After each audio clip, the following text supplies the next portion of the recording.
जी बिस्मिल्लाहिर्रहमानिर्रहीम रब्बिश इश्रह ली सदरी व यस्सिर ली अमरी वहलुल उक़्दतम मिन लिसानी यफ़क़हू क़ौली आमीन या रब्बल आलमीन।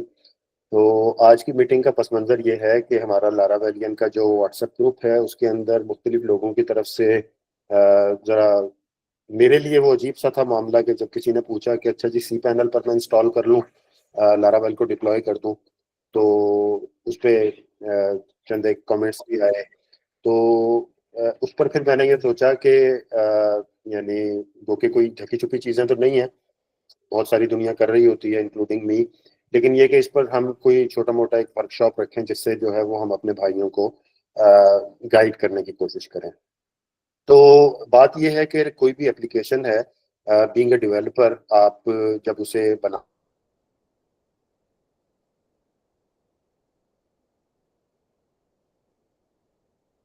बहुत सारी परमिशंस चाहती है, आपसे ज़रा खुल के खेलने की आज़ादी चाहती है। तो उसके लिए सी पैनल एक बहुत महदूद और घुटा-घुटा सा प्लेटफ़ॉर्म है। उस पर आप बहुत सारी चीज़ें परफ़ॉर्म नहीं कर सकेंगे, ख़ास तौर पे अगर सी पैनल भी ऐसा हो कि जिस पर टर्मिनल मौजूद नहीं है, जहाँ आप लिनक्स की कमांड रन कर सकें। सो अ इसलिए ये रिकमेंडेड है कि आप उसको वर्चुअल होस्ट पर, वर्चुअल प्राइवेट सर्वर पर, लिनक्स सर्वर पर उसको करें और वो ऐसा हो कि जिसपे आपके पास रूट की एक्सेस मौजूद हो।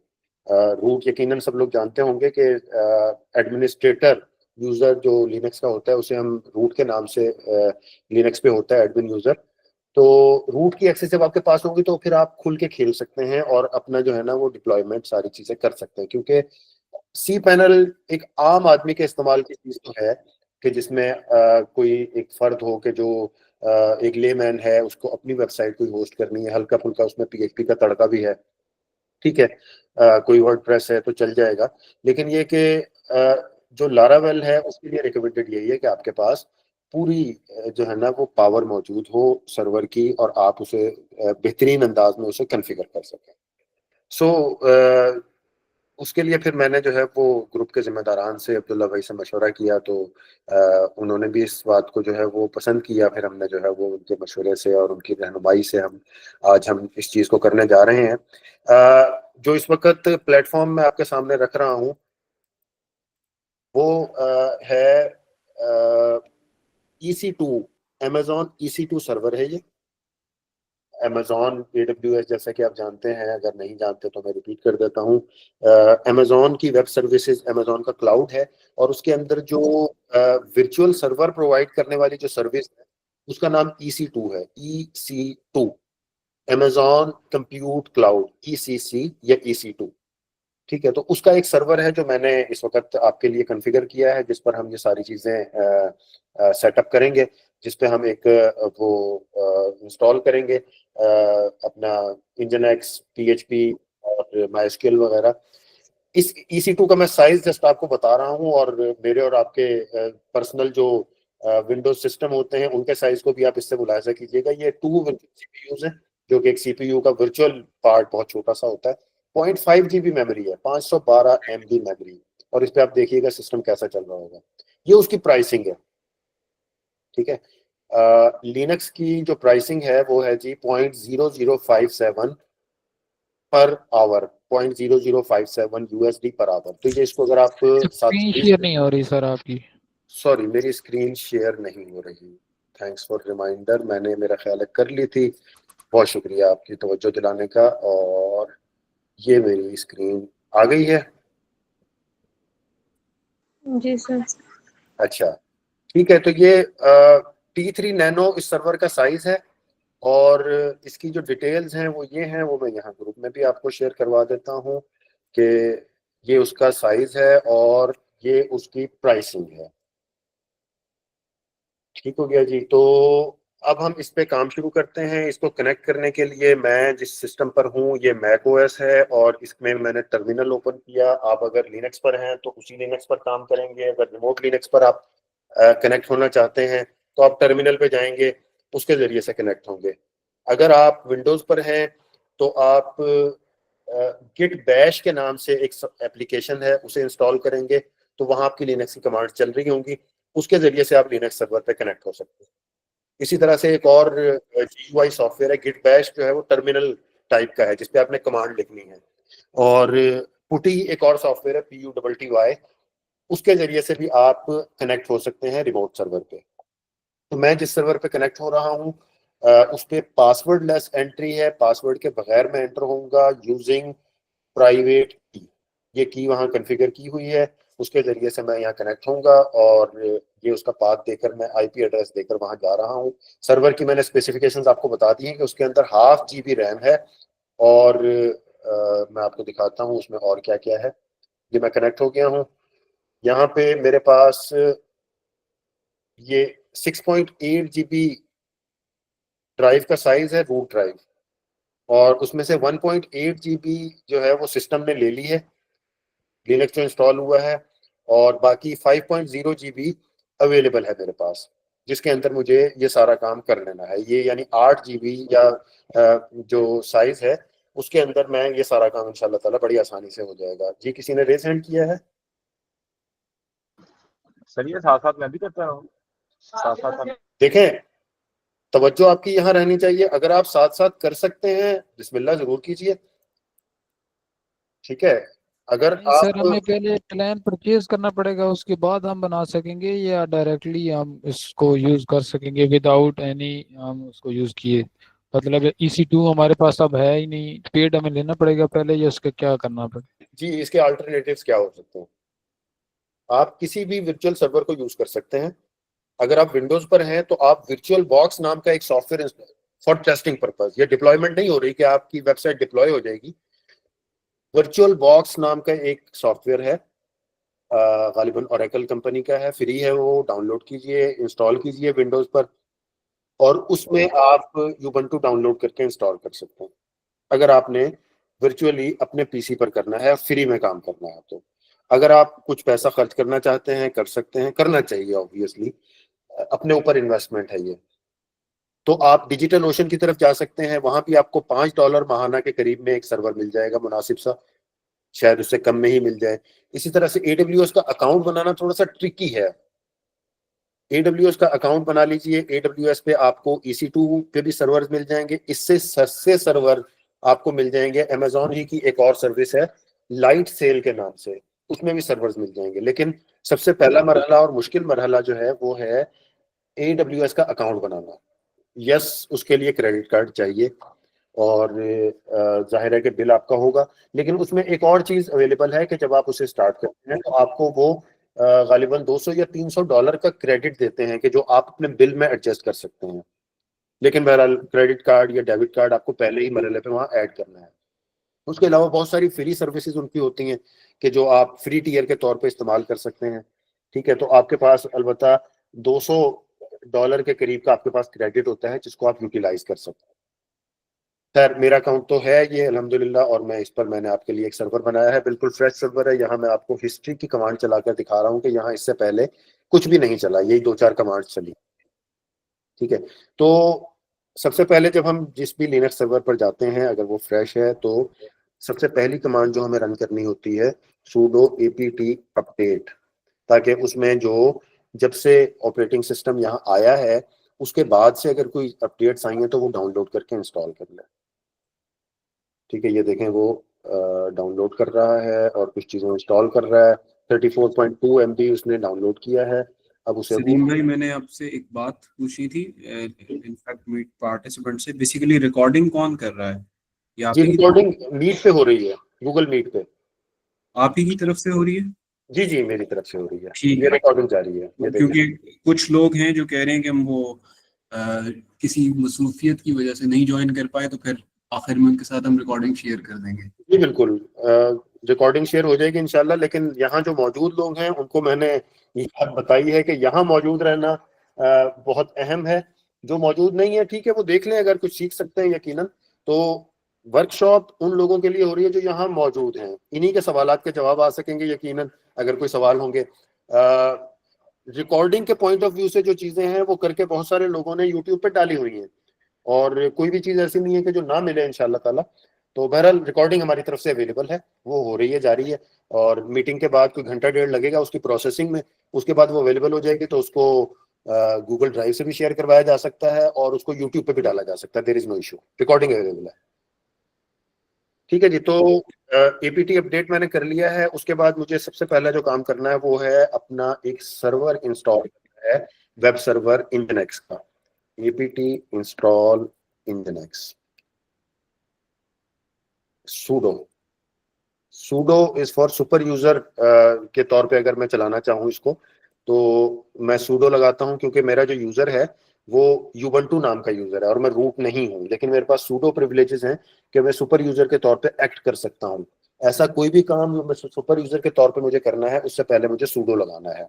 ठीक है, ये इंजनएक्स इंस्टॉल हो गया। Nginx is a web server system, CTL status Nginx. ये मेरा ख्याल है कि मैं मैं क्लियर रन करता हूं और आपका इसको मुझे साइड करना पड़ेगा। System CTL Nginx status, status Nginx. ठीक है जी, तो यहाँ पे बता रहा है मुझे कि इंजनएक्स की सर्विस चल गई है और Nginx is a web server. Web server अपनी जो सर्विसेज देता है वो पोर्ट 80 पर देता है। और हम इसको कैसे चेक कर सकते हैं कि ये इंस्टॉल हो गया है? पहला मरहला है कि हम यहाँ पे sudo apt install W3M install करने का। W3M, ये sudo की स्पेलिंग गलत हो गई, सॉरी।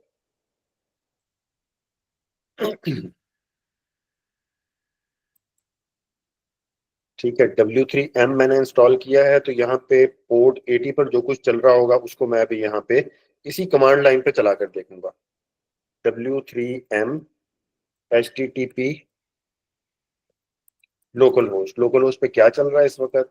ये है जी, welcome to Nginx, if you can see this page the Nginx web server is successfully installed and working. ठीक है जी, हम इससे बाहर निकले, क्यू प्रेस किया हमने, बाहर आ गए हम। अब हम इसको चेक करेंगे कि क्या ये सर्वर चल गया है। मुझे इस आईपी एड्रेस चाहिए, ये मेरा आईपी एड्रेस है, इसको मैंने कॉपी किया, सर्वर को मैंने दोबारा चला लिया। आईपी एड्रेस मुझे चाहिए था, मुझे ऊपर जाके लेना पड़ता, तो मैंने बाहर आकर ले लिया। और अब मैं ब्राउजर में जाता हूँ, मैं इसको पेस्ट कर देता हूँ। इससे पहले अगर मैं चाहूँ तो HTTP लगा दूं, वरना वो ब्राउजर ने खुद ही लगा लेना है। इसको मैंने चलाया तो मुझे पता लगा कि इंजनएक्स चल गया है वाकई। ठीक है, और अगर मैं इसको स्टॉप करना चाहूँ तो इंजनएक्स को स्टॉप मैं करता हूँ। ये एक लिनक्स सर्विस है इंजनएक्स के नाम से, उसको मैंने स्टॉप किया और वो मुझसे कह रहा है कि मैं नहीं कर सकता, सूडो करके करना पड़ेगा मुझे, सॉरी।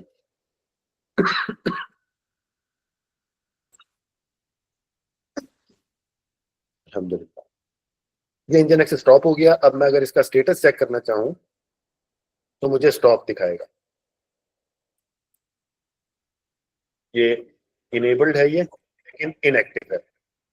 ठीक है, अब अगर ये इनएक्टिव है और मैं ब्राउजर में इसी आईपी एड्रेस को एक्सेस कर रहा हूँ, तो मुझे मिला बताएगा कि this site can not be reached. Port 80 पर कोई सर्विस इस आईपी एड्रेस पे रन नहीं हो रही है, लिहाजा वो मुझे ये खोलकर नहीं दिखा सकता। अब मैं इंजन एक्स दोबारा स्टार्ट करता हूँ। ठीक है, इंजन एक्स स्टार्ट हो गया और मैं यहाँ इसको रिफ्रेश करता हूँ तो मेरे पास वेलकम टू इंजन एक्स आ गया। ठीक है जी, दूसरी चीज जो हमें इंस्टॉल करनी है क्लियर, वो है my SQL. Again sudo apt install mysql। mysql server, yes, mysql server install होने जा रहा है। हमने यस किया और ये mysql इंस्टॉल हुआ।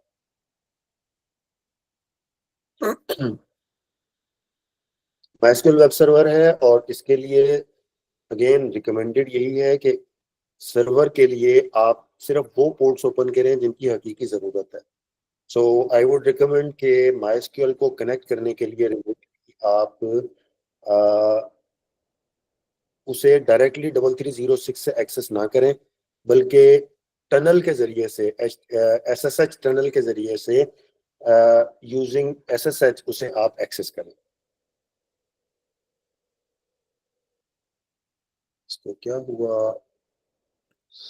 sudo AP sudo systemctl status mysql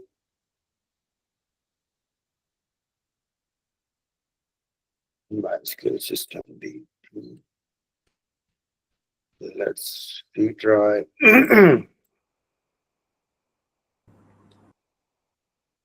APT update चला के देख लें एक बार, चलें APT अपडेट ट्राई कर लेते हैं। ये भी हो सकता है मुमकिन है बिल्कुल पैकेज सही। ना अपडेट हुआ उसका।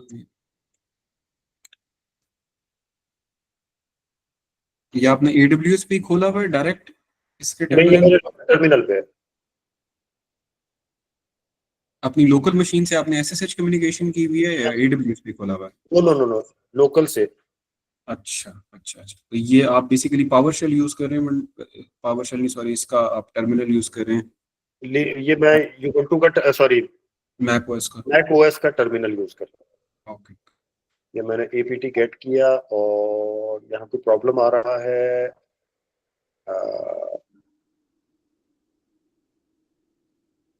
Error processing MySQL server 8.0। इसकी कोई कमांड क्या है जी? सॉरी, एक चीज जो इंस्टॉल करनी है, कॉमन प्रॉपर्टीज। आई होप के दिस में solve the problem. Software properties common.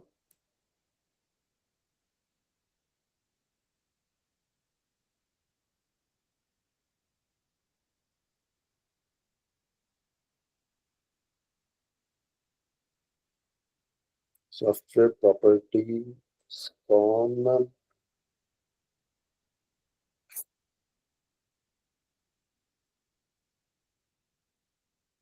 Anyways, हम फिलहाल जो है वो MySQL को स्किप कर सकते हैं। इसके प्रॉब्लम को हम फिर देख लेंगे इंशाल्लाह ताला।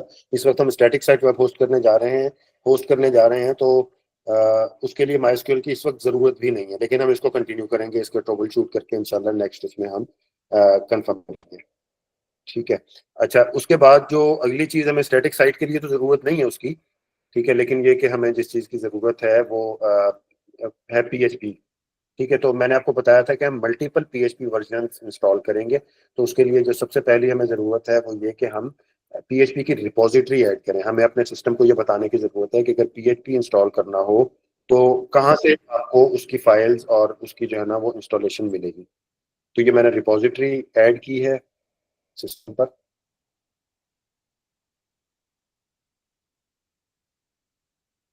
और उसके बाद मैं यहाँ पर PHP का एक वर्जन इंस्टॉल कर रहा हूँ। मेरे पास sudo apt इंस्टॉल या apt get इंस्टॉल और उसके बाद PHP और उसकी बहुत सारी लाइब्रेरीज, ठीक, सॉरी पैकेजेस, ठीक है, जिसमें MySQL है, PHP GD लाइब्रेरी है, memcached है, इमेज बाइनरी है और XML है, XML RPC है, Redis है, zip है। ये वो सारी चीज़ें हैं कि जो हमें किसी भी PHP एप्लीकेशन को चलाने के लिए चाहिए होती हैं। unable to locate memcached, शायद यहाँ वाइट स्पेस का प्रॉब्लम है। मेरा ख्याल है कि मैं थोड़ी सी चीज़ें पहले इंस्टॉल कर लेता हूँ, उसके बाद फिर हम देखते हैं। sudo apt इंस्टॉल PHP 8.2 8.3 8.4 8.0 सब अवेलेबल है हमारे पास। लारावेल का मिनिमम इस वक्त लारावेल 12 का 8.2 है, तो इसलिए मैं 8.2 कर रहा हूँ। PHP 8.2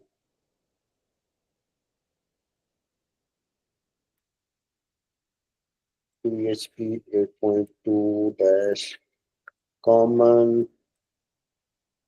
PHP 8.2 dash MySQL। इसको कॉपी कर लेना चाहिए। PDO XML RPC स्ट्रिंग या और क्या क्या है जी, INTL। लेट अस सी, अब क्या कहा जी? PHP 8.2 instead of PDO INTL में कॉपी पेस्ट सबसे अच्छी चीज है, स्पेलिंग मिस्टेक नहीं होती।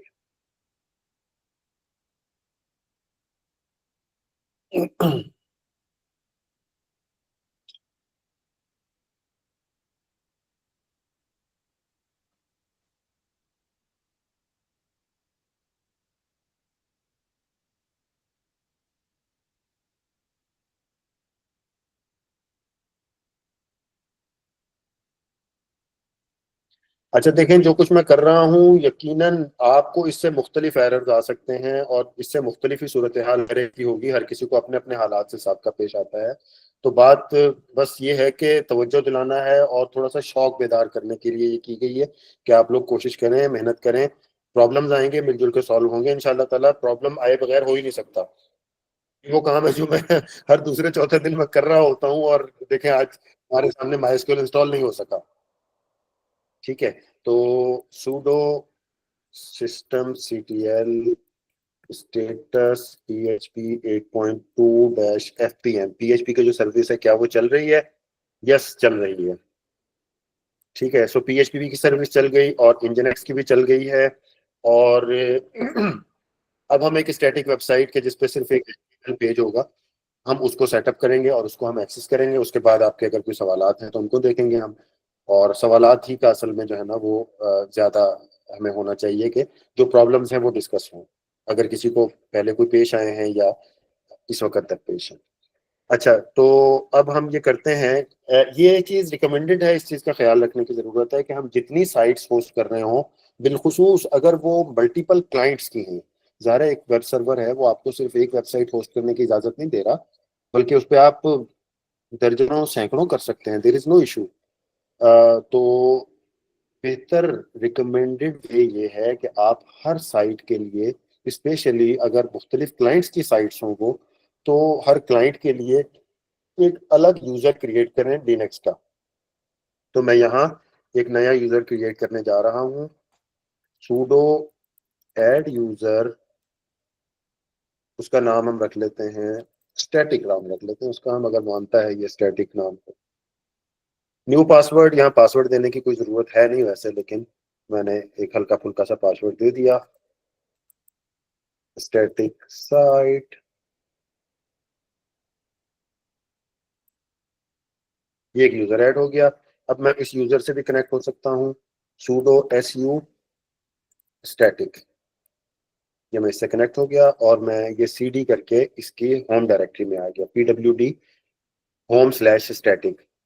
ठीक है, अच्छा अब जो चीज़ मेरे सामने पेश आई और जिसका मुझे बारहा साहब का पेश आया, Ubuntu 24 पे काम करते हुए, इससे पहले ऐसा नहीं हो रहा था कि आपकी जो, क्योंकि साइट की जो फाइलें हैं वो इसी में रखी जाएंगी उसके यूजर की डायरेक्टरी में, लेकिन यूजर की डायरेक्टरी उसके कुछ परमिशंस का प्रॉब्लम है कि जिसकी वजह से वो वेब से एक्सेस नहीं हो पाएगी, वो और उसकी सब डायरेक्टरीज। तो लेट अस सी वो क्या है। cd होम, होम के अंदर क्या क्या डायरेक्टरीज मौजूद है? यहाँ हमारे पास एक स्टैटिक है और एक यूबंटू है। ये जो परमिशन सेट है ना, परमिशन सेट से अगर कुछ लोग वाकिफ नहीं तो मैं थोड़ा सा बता देता हूँ। Read write execute for owner, जो इसका ओनर है इस डायरेक्टरी का, उस यूजर का नाम है static. Read nothing and execute, right की परमिशन नहीं है स्टैटिक नाम के ग्रुप को, और रीड राइट एग्जीक्यूट किसी भी चीज की परमिशन नहीं है रेस्ट ऑफ द वर्ल्ड को। ठीक है, तो जो परमिशन यहाँ पे सेट करनी है, ये परमिशन है 750, हमें 755 परमिशन रखनी है। ठीक है, सो सी chmod 755 हमारी कौन सी साइट है जी? स्टैटिक हमारे फोल्डर का नाम है, हमारे होम फोल्डर का नाम। अब हम दोबारा चेक करते हैं तो हमारी परमिशंस 755 हो चुकी है। इसको देखिए और इसको देखिए। ठीक है, अब इसी तरह से अब हमने यहाँ पर क्या करना है जी, यहाँ हमने एक फोल्डर बना लेना है। सबसे पहले हम होम डायरेक्टरी में गए, हमारी डायरेक्टरी है home/static and I am owner right now. Static is log in, और स्टैटिक की होम डायरेक्टरी में हम मौजूद हैं। एक डायरेक्टरी हम वहाँ क्रिएट करते हैं mkdir, इसका नाम हम रखते हैं वेब फॉर एग्जाम्पल। इसमें हम एक नैनो के जरिए से वेब के अंदर एक index.html सेटअप करते हैं, और इसमें हम सिंपल टेक्स्ट लिख देते हैं। HTML से तो आप वाकिफ हैं, वो कोई प्रॉब्लम नहीं है, जस्ट हम टेस्टिंग करना चाह रहे हैं। और hello welcome to my static site, exit, yes. ये मैंने एक पेज बना लिया है। अब मुझे क्या करना है कि ये जो एक साइट है कि जिस पर एक ही फाइल मौजूद है, इस साइट को मुझे इंजनेक्स के जरिए से अवेलेबल करवाना है और उसको एक नाम देना है, नाम देना है। ठीक है, नाम हम क्या देंगे, उसको किसी भी सब डोमेन को या डोमेन को उसकी तरफ पॉइंट करेंगे। ठीक है, पॉइंट करने के लिए अगर आपके पास कोई डोमेन सब डोमेन है, बहुत अच्छी बात है, होनी चाहिए। ठीक है, लेकिन अगर आपके पास नहीं है तो उसका जुगाड़ ये हो सकता है, शॉर्टकट ये हो सकता है कि आप अपने लोकल सिस्टम पर, अगर आप विंडोज पर हैं तब भी, अगर आप लिनक्स पे, मैक पे हैं तब भी, एक फाइल होती है होस्ट, HOSTS, उस फाइल के अंदर आप एंट्री करके फेक डोमेन पॉइंट कर सकते हैं। तो ये जो कि हमारे स्कोप का तो नहीं था, लेकिन बहरहाल हमें कुछ ना कुछ हल्की फुल्की चीजें करनी है, तो मैं यहाँ एक होस्ट फाइल में एंट्री करके उसके जरिए से मैं आपको दिखा रहा हूं कि किसी वेबसाइट को कैसे एक्सेस करना है। नैनो एडिटर है और उसके जरिए से मैं, मेरे पास लिनक्स पर और मैक ओएस पर होस्ट फाइल की लोकेशन होती है /etc/hosts। ये मैं अपने सिस्टम पर हूं इस वक्त। यहाँ पर मेरे पास बहुत सारे होस्ट ऐड हुए हैं। मैं यहाँ एक और होस्ट ऐड करता हूँ और उसके लिए मुझे आईपी एड्रेस चाहिए। आईपी एड्रेस है 3 डॉट, ये आ रहा है यहाँ पर 250.227.204। ठीक है, इसका मैं नाम रख देता हूँ स्टैटिक साइट डॉट कॉम। ठीक है, मैंने इसका नाम रखा static site dot com. Okay, Ctrl+X, write to this file and go out. मैं इसको कॉपी कर लेता हूँ, इसके नाम को। मैं इससे बाहर आया, मैंने इसको पिंग किया। इस पिंग को रिजॉल्व होना चाहिए उस आईपी एड्रेस पे। ठीक है, 3.250.227.204 रिजॉल्व हुआ है। ठीक है, और अब मुझे क्या करना है, मुझे इस नाम को मुझे होस्ट करना है। ये फेक नेम है एक। ठीक है, इसका प्रॉपर तरीका है ऑब्वियसली, जहां डोमेन नेम आपके पास मौजूद हो वहाँ ये रिकॉर्ड ऐड किया जाएगा और किसी भी डोमेन को या सब डोमेन को उस आईपी एड्रेस की तरफ पॉइंट किया जाएगा। लेकिन इस वक्त हम जो है वो एक जस्ट एक यानी लर्निंग पर्सपेक्टिव से होस्ट फाइल के अंदर एंट्री करके हम आगे चल रहे हैं। और लेट अस सी कि हम यहाँ पे हमने एग्जिट किया। इस वक्त हम स्टैटिक के यूजर से लॉगिन थे, अब हम आ गए हैं यूबंटू के यूजर से लॉगिन हो गए। CD ETC इंजनेक्स साइट्स अवेलेबल, यहाँ पर हमारी वो साइट्स के जो अवेलेबल हैं उनको हम देख सकते हैं। इस वक्त एक ही साइट सेटअप हुई हुई है जिसका नाम डिफॉल्ट है।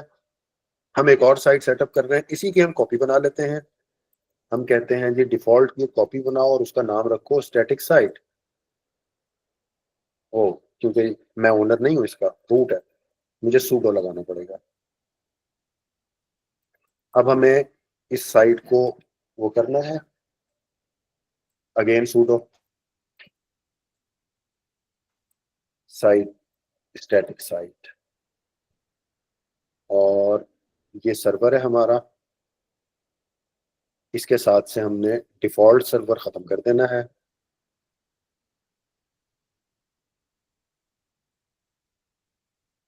तो बहुत सारी चीजें हम सिर्फ उतनी चेंजेस करेंगे जिनकी हमें फौरी तौर पर जरूरत है। और ये हमारा जो रूट है, हमारा फोल्डर क्या है जी, हमारे फोल्डर का नाम है home/static/web, और सर्वर का नाम क्या है, वो जो डोमेन नेम हमने अभी रखा static-site.com। ठीक है जी, और उससे ज़्यादा हमें, मेरा ख्याल है कि कोई चेंज करने की ज़रूरत नहीं है इंशाअल्लाह ताला। इसको मैंने एग्जिट किया। इसका एक मुझे, इंजनेक्स में ये होता है कि दो फोल्डर हमारे पास होते हैं कॉन्फ़िगरेशन के, एक साइट्स अवेलेबल का, दूसरा साइट्स इनेबल्ड का। साइट्स अवेलेबल में हम फाइलें बनाते हैं और साइट्स इनेबल्ड के अंदर उनका सिंबॉलिक लिंक ऐड करते हैं।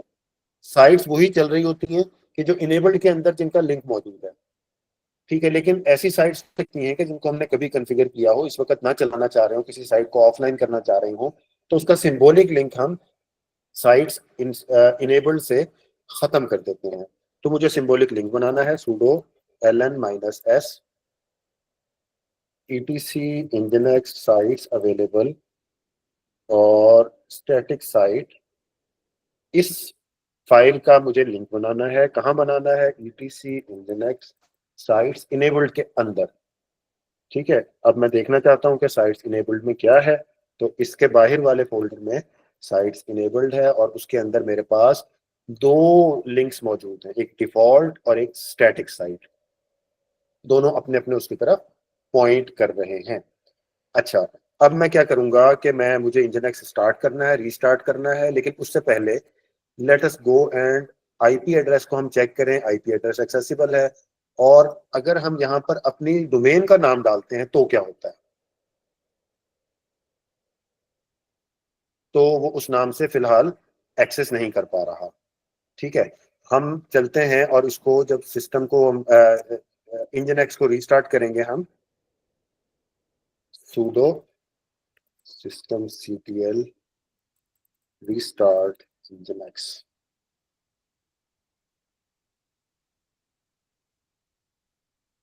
nginx रीस्टार्ट हो गया और अब हम static-site.com को एक्सेस करते हैं, तो हमें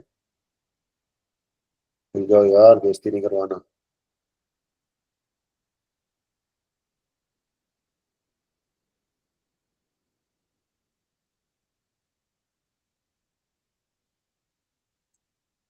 ये क्या एक्सेस हो रहा है, क्या HTTPS लग गया है?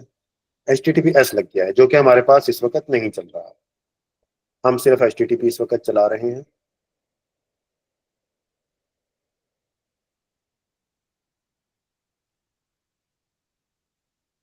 इसका मूड नहीं है फिलहाल। क्या हम किसी दूसरे ब्राउजर में ट्राई करें, शायद ये प्रॉब्लम हो। Sorry,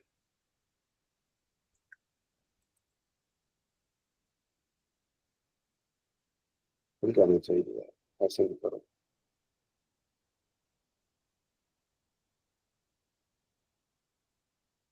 static-site.com sudo nano। Server हमने स्टॉप नहीं कर दिया था आई थिंक। नहीं सर, रीस्टार्ट किया मैंने, स्टॉप नहीं किया। मैंने रीस्टार्ट किया है, ये सर्वर है, और home/static/web ये मेरे फोल्डर का नाम होना चाहिए। लेट अस सी के क्या ये फोल्डर इसी तरह एग्जिस्ट करता है, और सर्वर नेम है हमारे पास static-site.com, ठीक है। चलें, इसका नाम अगर हम थोड़ा सा तब्दील कर दें, अगर उसको कोई हमारे नाम से प्रॉब्लम है, डॉट लोकल कर देते हैं। सलीम भाई, आपने अनेबल की है साइट? जी जी बिल्कुल, ये देखें, साइट्स इनेबल्ड के अंदर हमारे पास स्टैटिक साइट मौजूद है, इनेबल्ड है। उसके बावजूद उसको वो खोलना चाहिए, डिफॉल्ट पेज ओपन कर देना चाहिए था उसे। एनीवेज, हम यहाँ चलते हैं और नैनो में दोबारा खोलते हैं और स्टैटिक साइट डॉट लोकल कर देते हैं अपनी साइट का नाम। Ping static site dot local ping, ठीक है, पॉइंट हो रहा है। और क्या हमारे आईपी एड्रेस यही है, इसको तो वेरीफाई कर लें हम। एग्जिट 240 है भाई, हमने लिख दिया है गलती से 204। 3.250.227.240।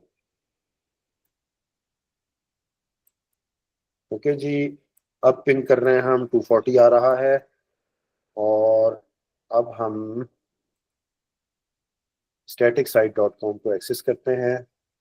अब तो आ जाओ यार।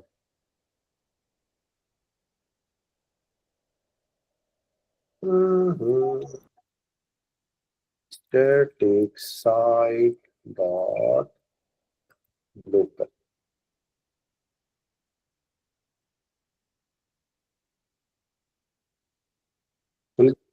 उसने उसे वहां पर पॉइंट नहीं किया गालिबा। स्टैटिक साइट डॉट लोकल हम पहुंच गए, लेकिन उसने उसके लिए डिफॉल्ट पेज दिखाया है।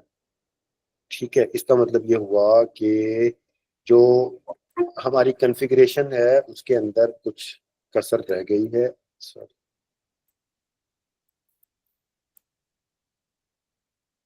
sudo cd etc nginx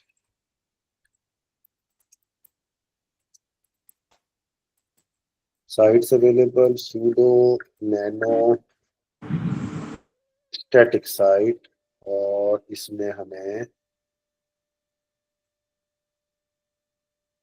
home static web, क्या हमारी साइट का रूट यही है?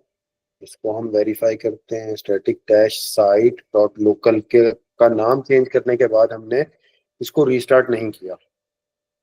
ठीक है, क्या हमारा ये फोल्डर मौजूद है? यस, ये फोल्डर मौजूद है। sudo system ctl restart nginx, क्योंकि वो सेटअप हुआ था स्टैटिक साइट डॉट कॉम पे, उसके बाद हमने रीस्टार्ट नहीं किया सर्वर को। रीस्टार्ट हो गया है और हम इसको स्टैटिक साइट डॉट लोकल को खोलते हैं जी। हो गया सर अब। हो गया है एक्सेस। चलिए जी, hello welcome to my static site. ठीक हो गया जी, बस करें आज के लिए। सवालात आ जाएं आपकी तरफ से, इफ एनी।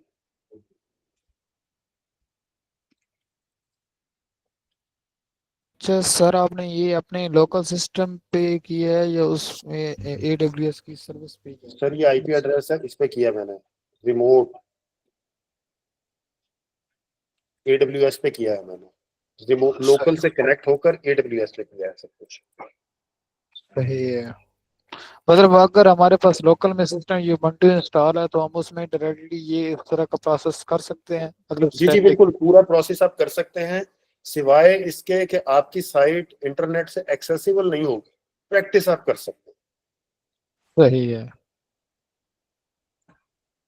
ये वैसे ये एड्रेस हमारा क्या बन रहा था, static-site.local।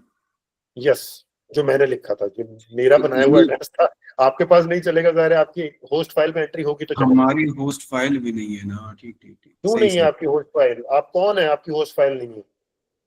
नहीं नहीं, आपका मैंने सिस्टम मैंने क्या कहा है? हमारी होस्ट फाइल में नहीं है। अच्छा, मैं उस आपकी समय होस्ट उसको, फाइल में नहीं है। यस यस यस यस हाँ मेरी होस्ट मैंने फाइल गलती में की। नहीं है। यस, आपकी होस्ट फाइल में एंट्री नहीं है, हाँ जिसकी मेरी, वजह से वो एक्सेस नहीं हो रहा। मैं विंडोज पे हूँ, मैं डाल के देखता हूँ एंट्री। जी, विंडोज पाथ यहाँ लिख देता हूँ। विंडोज का जो पाथ है वो मैं यहाँ लिख देता हूँ। विंडोज होस्ट फाइल लोकेशन सी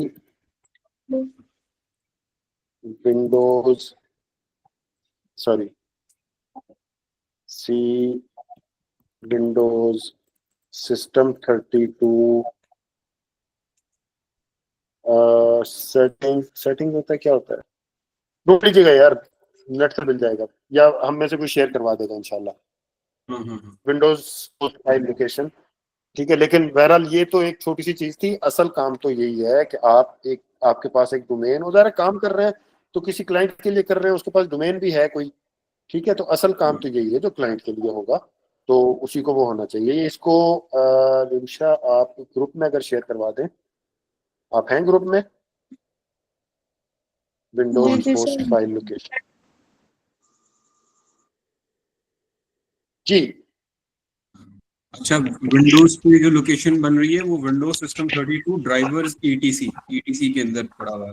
जी जी जी, मुझे होस्ट। याद नहीं था, मैं अरसे से विंडोज सिस्टम यूज नहीं कर रहा। मैंने ये मैं इसको डिलीट कर दूं, और मैंने मुस्लिम से रिक्वेस्ट की है कि वो इसमें स्विच कर दें। अच्छा, आप में से जो भी विंडोज का यूजर है वो याद रखे, विंडोज पे आपको एज अ एडमिन खोलना पड़ेगा होस्ट की डायरेक्टरी को। यस, राइट क्लिक करके एक्सेस एडमिन करने को। अस्सलाम वालेकुम, मैं सलीम भाई। वालेकुम जी। भाई एक क्वेश्चन था कि आप सर्वर मॉनिटरिंग टूल जो है सर्वर की हेल्थ वगैरह या इस तरह मतलब कि जो सिस्टम सर्विसेज उस पर चल रही होती हैं उनको मॉनिटर करने के लिए कोई इजी से यूआई वाला कौन सा टूल आप रिकमेंड करेंगे? मैंने अभी कुछ टाइम पहले कॉकपिट जो है एक टूल है उसको अच्छा। ट्राई किया है, लेकिन उसमें कुछ वो सेल्फ असाइन जो एसएसएल उसका अपना एक होता है उसकी मेरे ख्याल में सॉकेट के लिए, तो वो उसका जो है ना उसमें वो फेल्ड रहता है बार बार, तो मैं उसे रिजॉल्व नहीं कर पा रहा। तो उससे पहले मैंने नेट डेटा भी ट्राई किया, नेट डेटा डेटा मेरे पास वर्क कर रहा था, लेकिन उसका जो यूआई है वो सारे ग्राफ्स और मतलब कि थोड़ा सा कॉम्प्लेक्स टाइप है, तो उसकी मुझे थोड़ी सी समझ नहीं आई, तो मैं अच्छा देखिए, थोड़ा मैंने डायरेक्टली सा मैंने इजी नहीं यूआई किया। वाला ढूंढ रहा था। जी, मैंने सर्वर के लिए अभी तक कोई टूल इस तरह का इस्तेमाल तो नहीं किया। मेरा ख्याल है ऑब्जर्वेबिलिटी की बात हो रही है। मिस रिमशा, आप कौन से टूल आप स्टडी कर रही थी उस वक्त? एनी आइडिया, कुछ याद है आपको? सर ऑब्जर्वेबिलिटी से रिलेटेड यस। नहीं सर, वो पहले ही चीज़ें यूज़ की थी और EC2 इंस्टेंस पर ही काम किया था। तो देखेंगे, लेकिन इस वक्त मैंने कोई टूल इस्तेमाल नहीं किया। चलो ठीक है, शुक्रिया। टूल था, सही है, लेकिन ऑब्जर्वेबिलिटी टूल कौन कौन? जी भाई, what else? आप में से जिस जिसका जो भी सवाल है बिला झिझक पूछें।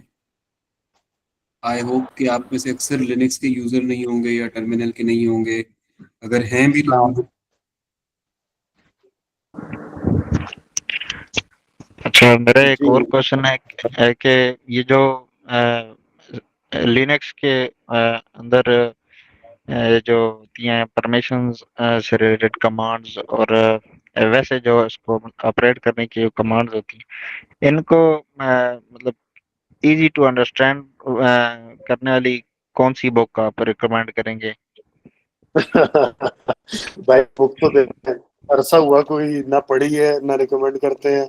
बात ये है कि देखें, आपको जिस चीज की जरूरत पड़ रही है ना, वो चीज आपके लिए अहम है। आपको चाहिए परमिशन चेंज करनी है, आपने गया गूगल पे पूछा, आपने चैट जीपीटी का, आपको ये कमांड समझ में आ गई, आपने यूज करना शुरू कर दी, आइंदा आपके काम आएगी, आपके टूल बॉक्स में शामिल हो गई है।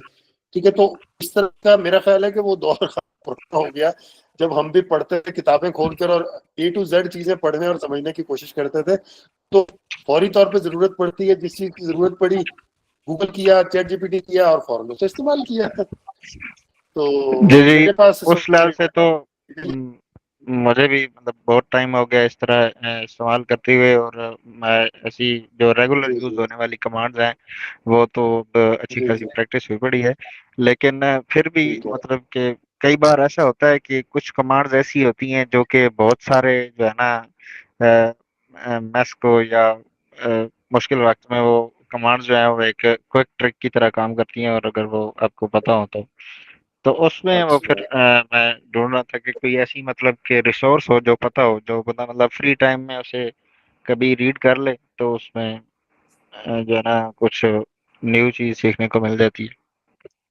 जी आमिर खान कुछ कह रहे हैं, बता रहे हैं कुछ? ये अच्छा मैं मैं एक इनको मिनट, सॉरी आप बताएं उमर भाई जनाब। मैं एक मिनट, मोहम्मद जिशान आपका आपके लिए भी और इसके अलावा जितने भी लारा विलियंस हैं हमारे मीट में, मैं आपको बता दूं आप वार्क टर्मिनल को डाउनलोड कर लें। ये एक तरह से एक न्यू इन्वेंशन है टर्मिनल की, जो आई थिंक पिछले 2-3 साल हुए इसको मार्केट में आए हुए। ये आपको जो है ना खुद ब खुद सजेशंस देता है कमांड की। वार्क टर्मिनल में मैसेज में लिख के भेज रहा हूँ, WARP वार्क। वो आपको खुद ब खुद सजेशंस देगा कमांड्स की, तो it will help you a lot. आपने मोस्ट प्रोबेबली जो भी कमांड चलानी होगी, सपोज आप nginx इंस्टॉल करके उसको ऑब्वियसली स्टार्ट करेंगे, फिर आप साइट्स में जाएंगे जो अवेलेबल सही साइट्स है। होंगी, तो इस तरह की चीजें आपको रिकमेंड करता रहता है। आप लोग ये यूज करिए। ये विंडोज पे इंस्टॉल हो जाता है terminal? Yes, Linux, Windows, Mac OS सब के लिए अवेलेबल है अभी ये। चलो इसको भी ट्राई करते हैं। अस्सलाम वालेकुम। आमिर वालेकुम भाई कोई अस्सलाम क्वेश्चन पूछ रहमतुल्लाह। रहे थे? जी मैं ये कह रहा था कि जो आप कमांड मतलब नॉर्मल यूज करते हैं उसको आप कहीं पे नोट पैड पे रख लिया करें। और अभी बुक्स वाला तो जरूरत नहीं है। आप दो तीन एआई टूल्स पे सेम क्वेश्चन पूछें तो आपको ना वो मिल जाएगी, उसकी क्यूरी आपको कोई भी मिल जाएगी। तो अभी आपको वो करने की जरूरत नहीं है। मेरी मेरी आदत ये है कि मैं ज़्यादा यूआई प्रेफर करता हूँ। तो कमांड जो है मैं अपने पास ना एक जगह पे स्टोर कर लेता हूँ। तो वो क्लाउड के ऊपर, तो वो कहीं किसी प्रोजेक्ट की मुझे चाहिए होती है तो मैं यूज़ कर लेता हूँ। वो कोई भी सर्वर से रिलेटेड हो या उसके रिलेटेड हो, प्रोजेक्ट से रिलेटेड। जी आमिर भाई, ये तो आजकल के लिहाज से बहुत बेस्ट तरीका है, लेकिन मैं मतलब इस लिहाज से